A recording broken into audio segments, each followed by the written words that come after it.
আসসালামু আলাইকুম রাহমাতুল্লাহি ওয়া বারাকাতুহু। সুপ্রিয় দর্শক মণ্ডলী, আশা করি আল্লাহ তাবারক তাআলার রহমতে আপনারা সবাই ভালো আছেন। আমরা সবাই কোরআন এবং হাদিস এবং বিভিন্ন দিনী জলসার মাধ্যমে ফুলসিরাতের ফুল সম্পর্কে আমরা শুনেছি। সুপ্রিয় দর্শক মণ্ডলী, ফুলসিরাত শব্দটি ফার্সি ও আরবি ভাষা সমন্বয়ে গঠিত। ফুল শব্দটি ফার্সি, এর অর্থ হলো সেতু, এবং সিরাজ শব্দটি আরবি শব্দ, এর অর্থ হলো রাস্তা বা পথ। এটি জাহান্নামের উপর নির্মিত একটি বিশেষ ধরনের পুল বা সেতু, যা অতিক্রম করে মুমিনদের জান্নাতে যেতে হবে।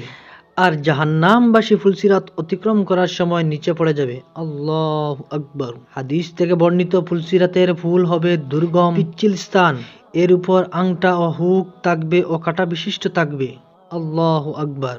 যা নাজদ দেশের সাধারণ বৃক্ষের কাঁটার মতো হবে। সে ফুলের উপর দিয়ে ইমানদারগণের কেউ পার হয়ে যাবে চোখের পলকের মতো, আর কেউ বিদ্যুতের মতো, কেউ বাতাসের মতো, আবার কেউ দ্রুতগামী ঘোড়ার সোয়ারের মতো। ফুলসিরাত সম্পর্কে আবু সাইদ খুদরি রাদিয়াল্লাহু তাআলা আনহু বলেন, ফুলসিরাত চুলের চেয়ে অনেক চিকন এবং তরবারির চেয়ে অধিক ধর ধারালো হবে। অন্য বর্ণনায় রাসূলুল্লাহ সাল্লাল্লাহু আলাইহি সাল্লাম বলেন, ফুলসিরাত হবে কুরের চেয়ে অধিক ধারালো। আল্লাহু আকবার। ভয়াবহ এই ফুলটি প্রতিটি মানুষকে অতিক্রম করতে হবে, কারণ এর মাধ্যমে প্রত্যেক তার আপন গন্তব্যস্থলে পৌঁছাবে। ফুলসিরাতে মুনাফিকদের অবস্থা হবে খুবই ভয়াবহ, কারণ ফুলসিরাত হবে অন্ধকারাচ্ছন্ন। আল্লাহর পক্ষ থেকে নূর ছাড়া তা পার হওয়া কখনো সম্ভব নয়। ইবনে আব্বাস রাদিয়াল্লাহু তাআলা আনহু বলেন, মানুষ যখন অন্ধকারে থাকবে, আল্লাহ তখন তাদের কাছে নূর প্রেরণ করবেন। মুমিনরা নূর দেখে সেদিকে ধাবিত হবে। আল্লাহর পক্ষ থেকে প্রাপ্ত ওই নূরই হবে তাদের জান্নাতে যাওয়ার দলিল। এ প্রসঙ্গে ইমাম ইবনে আবিল আল হানাবি রাহমাতুল্লাহি বলেন, এই অন্ধকার স্থানে মুনাফিকরা মুমিনদের থেকে আলাদা হয়ে যাবে। মুমিনরা সামনে অগ্রসর হবে, কিন্তু মুনাফিকরা তাদের থেকে পিছনে পড়ে থাকবে। তাদের মাঝে প্রাচীর দিয়ে মুমিনদের পৃথক করা হবে।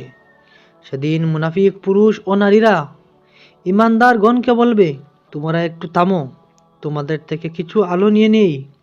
তখন বলা হবে, পিছনে ফিরে যাও, সেখানে আলোর সন্ধান করো। যারা পূর্ণ ইমানদার, সৎ কর্মশীল, কবিরা গুনাহ থেকে মুক্ত, মৃত্যুর আগে খালেস তওবাকারী, তারা নিরাপদে ফুলসিরাত পার হয়ে যাবেন। সুবহানাল্লাহ। দুনিয়াতে নেক আমলে যিনি যত অগ্রগামী ছিলেন, ফুলসিরাতে তার গতিও হবে অনুরূপ। অন্য একটি হাদিসে এসেছে, রাসূলুল্লাহ সাল্লাল্লাহু আলাইহি সাল্লাম বলেন, আগুনের ফুলসিরাতের উপর দিয়ে লোকজন অতিক্রম করবে, তারা তাদের আমল অনুপাতে অতিক্রম করতে থাকবে। তাদের প্রথম দল বিদ্যুৎ চমকানোর মতো দ্রুত বেগে পার হয়ে যাবে, পরবর্তী দলটি বাতাস বেগে পার হয়ে যাবে, তারপর দ্রুতগামী ঘোড়ার বেগে, তারপর উষ্ট্রারোহীর বেগে, তারপর মানুষের দৌড়ের গতিতে, তারপর হেঁটে চলার গতিতে অতিক্রম করবে। মুসলিমদের মধ্যে যারা পাপাচারে লিপ্ত ছিল কিন্তু কিছু না কিছু নেক আমল ভালো ছিল, তারা তাদের পাপের পরিমাণ অনুযায়ী ফুলসিরাতে শাস্তিপ্রাপ্ত হবে।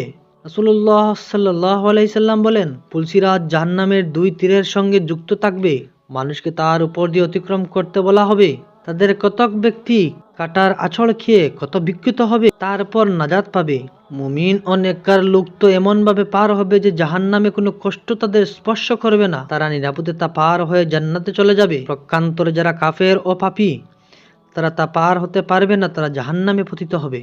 আল্লাহু আকবার। মহান দয়াময় আল্লাহ তাবারক তাআলা আমাদের সবাইকে ওই কঠিন শাস্তি থেকে নিরাপদ রাখুন। আমিন। সবাই কমেন্ট বক্সে আমিন লিখে যাবেন। যদি ভিডিওটি ভালো লাগে লাইক করবেন এবং চ্যানেলটি সাবস্ক্রাইব করবেন। পরবর্তী ভিডিওর মাধ্যমে আপনাদের সঙ্গে আবার দেখা হবে। আসসালামু আলাইকুম ওয়া রাহমাতুল্লাহি ওয়া বারাকাতুহু।